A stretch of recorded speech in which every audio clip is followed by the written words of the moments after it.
నాగేశ్వర్ గారు, ప్రజాస్వామ్యబద్ధంగా జరిగినటువంటి ఎన్నికల్లో కాన్స్టిట్యూషన్ మీద ఎక్కువగా, రాజ్యాంగం మీద ఎక్కువగా చర్చ జరిగింది. ఎందుకలా? అంటే మీరు అదే నిజం. ఇది బహుశా నా గుర్తంతో నేను దాదాపు 1977 ఎలక్షన్స్ నుంచి ఇప్పటి వరకు అబ్జర్వ్ చేస్తూ వచ్చాను. 1977 ఎలక్షన్స్ అప్పుడు నేను 8th క్లాస్ స్టూడెంట్ను.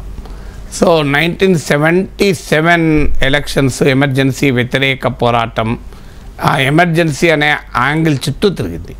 ఒక్కొక్క ఎన్నిక ఒక అంశం పైన ప్రభావం చూపుతుంది. ఇప్పుడు 2019 ఎన్నిక నేషనలిజం, పుల్వామా ఘటన, surgical strikes, Balakot air strikes, వీటి చుట్టూ జరిగింది.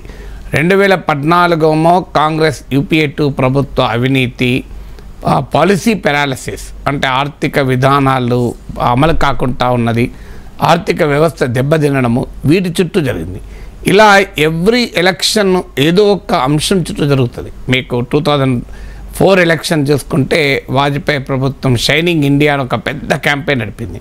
కానీ భారతదేశం రియాలిటీకి అది విరుద్ధం కనుక ప్రజలు ఆ షైనింగ్ ఇండియా క్యాంపెయిన్ రిజెక్ట్ చేశారు. 2009 ఎన్నికలోమో UPA 1 ప్రభుత్వం ఇచ్చినటువంటి వెల్ఫేర్ ఎజెండా, ఉపాధి హామీ పథకము, ఇలాంటి చట్టాలు 2004 to 2009 మధ్యలో వచ్చాయి. సో కాంగ్రెస్ వెల్ఫేరిజానికి ప్రజలు అనుకూలంగా తీర్పు చెప్పారు. ఇలా ఒక్కొక్క 1999 ఎలక్షన్స్ తీసుకుంటే కార్గిల్ వార్ నేపథ్యంలో ఒక బలమైన ప్రభుత్వం ఉండాలి అనే దానికి ప్రజలు తీర్పు చెప్పారు.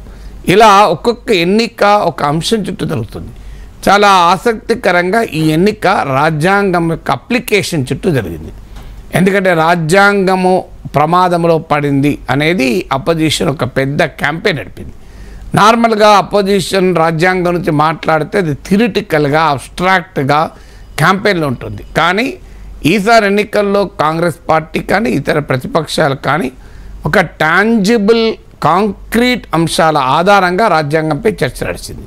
దాంతో దానికి ఒక నేపథ్యం కూడా కనబడింది. ఎందుకంటే CBI, ED వీటి సంస్థల్ని ఉపయోగించుకోవడము, ప్రశ్నించే వారిని, అది జర్నలిస్టులు కావచ్చు, రాజకీయ నాయకులు కావచ్చు, అరెస్టులు చేయడము, ప్రతిపక్ష ప్రభుత్వాన్ని కూల్చడము, ప్రతిపక్ష నేతల్ని ముఖ్యమంత్రులతో సహా జైల్లో పెట్టడము, ప్రతిపక్ష పార్టీల నుంచి రాజకీయ నాయకులు అధికార BJPలోకి వస్తే వారు వాషింగ్ మిషన్లో క్లీన్ అయినట్టు క్లీన్ కావడము.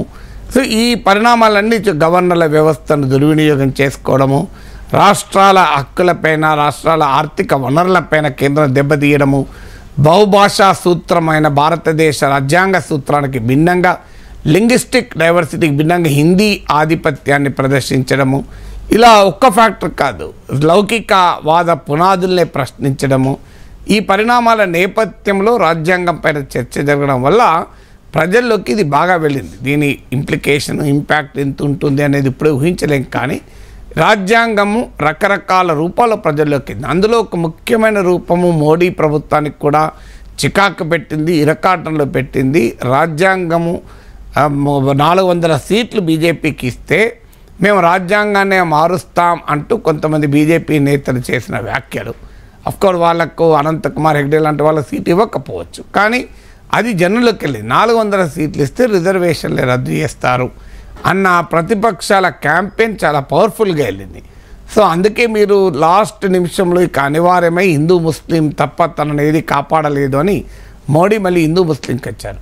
సో అందువల్ల కర్ణాటక లాంటి రాష్ట్రంలో రాష్ట్రాల హక్కులపైన దాడి అనేది ఒక ప్రధాన అస్త్రంగా కర్ణాటక, కేరళలో BJP పైన పోరాడారు అక్కడున్న పార్టీలు. ఇలా ఒక్కొక్క రాష్ట్రంలో, ఢిల్లీలో కేజ్రీవాల్ ఎంటైర్ పోరాటం ప్రతిపక్షాలు నోరు మూయిస్తున్నారు అని. సో ఇలా ఒక్కొక్క రాష్ట్రంలో ఒక్కొక్క కాన్స్టిట్యూషనల్ డైమెన్షన్ కాస్త ప్రజల కీలకమైన చర్చగా మారింది. సో అది ప్రధానమైనటువంటి అస్త్రంగా ఈసారి ఎన్నికలు ఉండడం ఒక సర్ప్రైజింగ్ అంశం.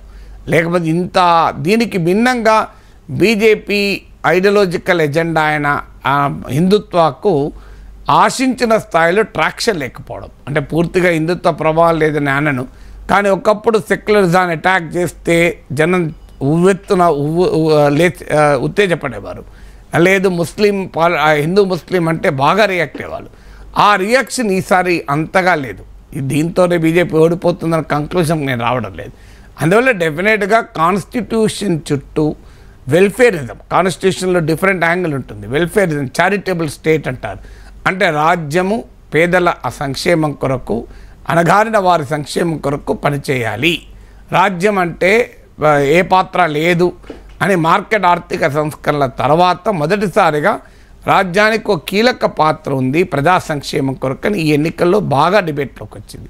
రాజ్యాంగం ఒక మతపరమైన రాజ్యంగా ఈ దేశం ఉండకూడదు. అనేక మతాలు, అనేక భాషలు, జాతులున్న దేశం. ఈ దేశ డైవర్సిటీని కాపాడాలి అన్న అంశము. ఇలాంటి ఈవెన్ ఎకనామిక్ జస్టిస్, ఇప్పుడు కాంగ్రెస్ పార్టీ తన మేనిఫెస్టోలో మేము సంపద వికేంద్రీకరణ చేస్తాం, క్రోనీ క్యాపిటలిజం, ప్రైమ్ మినిస్టర్ లాంటి వ్యక్తిని అంబానీ, అదానీల గురించి మాట్లాడేలా చేసింది.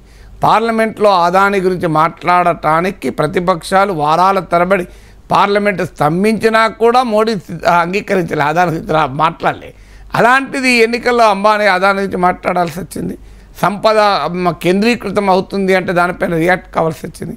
అందువల్ల డెఫినెట్గా ఒక పుస్తకం ఉంది, పీపుల్స్ కాన్స్టిట్యూషన్ అని. స్వాతంత్రానంతరం మనకు తెలియదు, భారతదేశంలో అనేక వర్గాల ప్రజలు రాజ్యాంగం కల్పించిన హక్కుల చుట్టూ, రాజ్యాంగం చుట్టూ తన నిరంతర పోరాటాలు జరిపారు. దాని యొక్క రిఫ్లెక్షన్ ఇప్పుడు చాలా స్పష్టంగా ఈ ఎన్నికల్లో నడిచింది. ఇది భారతదేశ ప్రజాస్వామ్యానికి మేలు కలిగించేటువంటి అంశం.